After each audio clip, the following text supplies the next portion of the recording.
Resuming debate, the Honourable Member for Barrie. Thank you, Madam Speaker.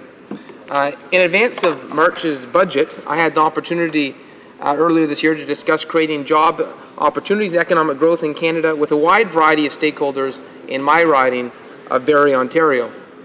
Included in these consultations were a number of senior staff from the City of Barrie, cultural leaders, real estate brokers, hospital administrators, healthcare professionals, YMCA executives, outreach staff members, senior issues advocates, faith leaders, lawyers, tourism representatives, grassroots media, and business people from a wide variety of areas, including manufacturing, financial services, transportation, construction, and home eating. Each of these participants provide insightful contributions from different aspects of our city. Many shared the same concerns as all Canadians, ensuring good jobs are available, keeping taxes low, investing in our long-term growth, and ensuring the sustainability for generations of retirees. With over $63 billion in targeted stimulus, Canada's Economic Action Plan helped protect Canada from the worst of the global recession, and the City of Barrie had tremendous support from the federal government during these tough times. Through the steady leadership of our Prime Minister and our Minister of Finance, we have seen Canada's economy expand for 9 of the last 10 quarters. We have seen Canada create close to 700,000 net new jobs just since July 2009. Canada's unemployment rate is significantly lower than that of the U.S., a phenomenon that has not been seen in nearly 3 decades. Overall, since we formed government in 2006, over 1.2 million net new jobs have been created. Even better, Canada has had by far the best rate of job growth in the entire G7 since 2006. Canada has the lowest overall tax rate on new business investment in the G7. Our net debt to GDP ratio remains the lowest in the G7 by far, and we have the lowest overall tax rate on new business investment in the G7. Both the Independent International Monetary Fund, the IMF, and the Organization for Economic Cooperation and Development, OECD, forecast Canada will be ahead of the pack for economic growth in the G7 for the years ahead. And Madam Speaker, I am particularly proud to say that Canada has maintained its AAA credit rating through the period of economic downturn and uncertainty, something that has rocked nations from around the world.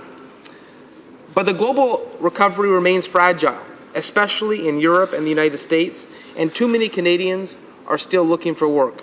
That's why I'm so pleased to see that in Budget 2012, it was clearly focused on jobs and economic growth and ensuring Canada's economic advantage remains strong today and into the long term. One of the most important exercises in ensuring future success is for us to return to balanced budgets. Before the global recession hit, our Conservative government paid down over $37 billion of debt, bringing Canada's debt to its lowest level in an astonishing 25 years. Our fiscal responsibility and aggressive debt reduction plan placed Canada in the best possible position to weather the global recession when the global recession hit. We made a deliberate decision to run a temporary deficit to protect our economy and jobs, and all parties in Parliament agreed. Reducing debt frees up tax dollars that would otherwise be used to cover interest costs, keep interest rates low, and most importantly, ensure lower taxes for Canadian families. Madam Speaker, our plan to get back to balanced budgets is working. In the past 2 years, we have already cut the deficit in half. In 2010, we started down the road to balanced budgets by winding down temporary stimulus spending, putting into place targeted spending restraint measures, and reviewing government administrative and overhead costs. In 2011, we continued to return to balanced budgets by delivering over $500 million in new ongoing savings. And in 2012, we are building on our existing efforts by refocusing government, making it easier to deal with, and streamlining back-office administration to achieve $5.2 billion in ongoing savings for taxpayers. Almost 70% of the savings will come from eliminating waste in internal operations of government, making it leaner and more efficient. These modest savings, less than 2% of federal program spending, will help ensure Canada returns to balance over the medium term, while also respecting taxpayer dollars. Unlike what other parties in the House would do if they had the chance, our Conservative government will not raise taxes, And unlike the former Liberal government, we will not slash health, education, and support for seniors through provincial transfers. The Economic Action Plan 2012 demonstrates our Conservative government's strong support for my home province of Ontario through record federal transfer support for hospitals, schools, and other critical services. Totaling $19.2 billion in 2012-2013 fiscal year, the transfer support represents an increase of nearly $8.4 billion, or 77%, since the former Liberal government was removed from office by the voters of Canada. We are continuing the long-term stable funding arrangement with the provinces for healthcare and social services that will see transfers reach historic levels of $40 billion by the end of the decade. As indicated by the recent Canadian Institute of Health Information data, federal transfers are projected to grow faster than average provincial spending in healthcare. So we are leading on healthcare investment. Federal support for healthcare will keep growing every year beyond the record levels the federal government already invested since 2006, and in a way that is both predictable and, most importantly, sustainable. This will help ensure Canada's healthcare system, including our doctors and nurses, will be there when Canadians and their families need them most. This is very good news for all Canadians. Madam Speaker, balancing the budget and reducing debt interest costs, helps keep interest rates low and instills confidence in the Canadian economy, allowing families and businesses to plan for the future. It will also ensure sustainability of Canada's social programs like healthcare for future generations. I applaud our Minister of Finance for the responsible, realistic, and common-sense approach contained in this budget. Another key area of prudent fiscal management is to stop unnecessary spending. There is probably no better example of this than the elimination of the penny.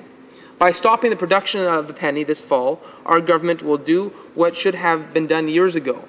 An independent study estimated the economic cost of maintaining the penny amounted to $150 million.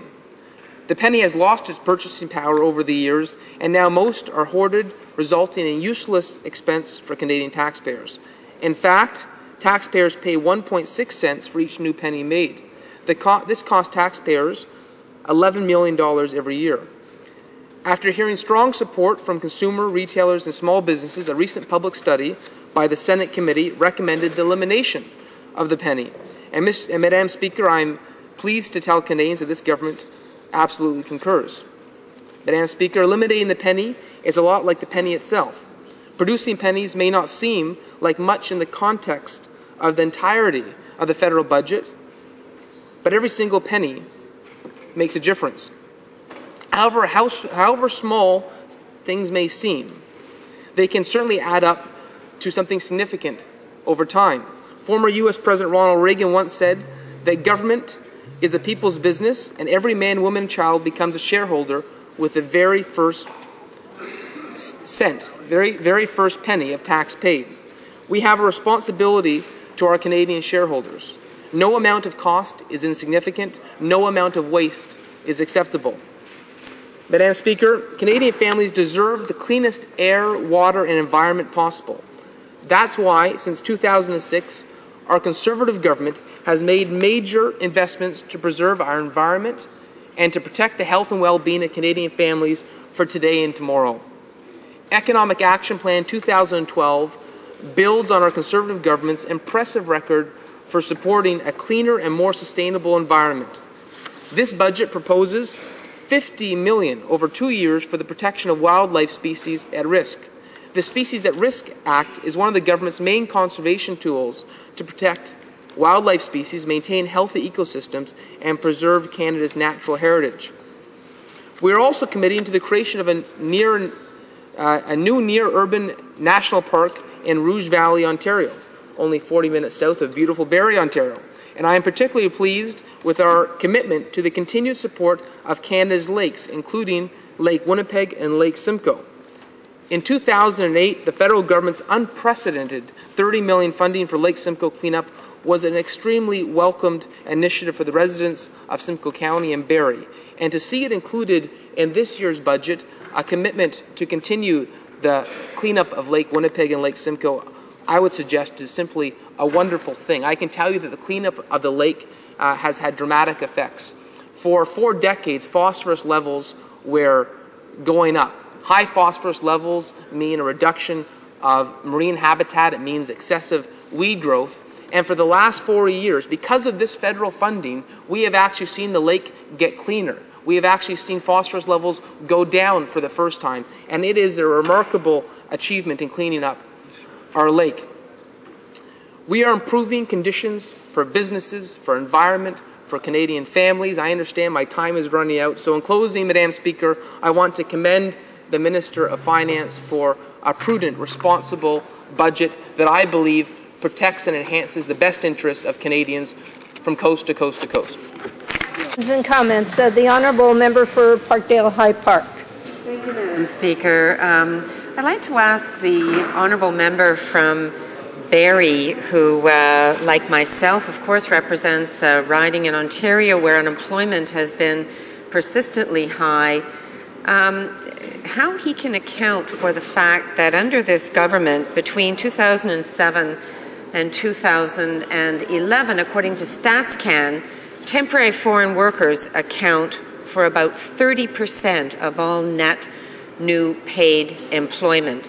And that's before the changes that this government would bring in this budget, which would allow temporary foreign workers to be brought in at 10 days' notice and be paid 15% less than the so-called going wage, which will drop as we get more and more temporary foreign workers. And these workers, as we know, are not just in, working in agricultural or northern Alberta. They are, in fact, in workplaces across Ontario. How does he account for that? Honourable Member for Barrie.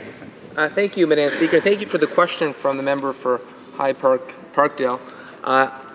Obviously, there are things we can look at our immigration system. The focus of my speech today is on the budget, but in terms of job creation and foreign worker permits, obviously some parts of the country where there's significant human resource shortages, that's an important tool of the immigration system. But let me talk about the creation of jobs. I think that's what the member is interested in. One thing that this budget does, this economic action plan, is that it takes steps to encourage entrepreneurship, innovation, world-class research, with over $1.1 billion in significant investments for research and development, $500 million for venture capital, support for increased public and private research collaboration, and much more. These initiatives create jobs, and I can tell you that supporting industrial research pays dividends. In my own riding of Barrie, there was a partnership with Wolf Steel to create a high-efficiency furnace, and it was actually mentioned on page 62 of the budget as an example of job creation through innovation. And that's the type of job creation we need to focus on.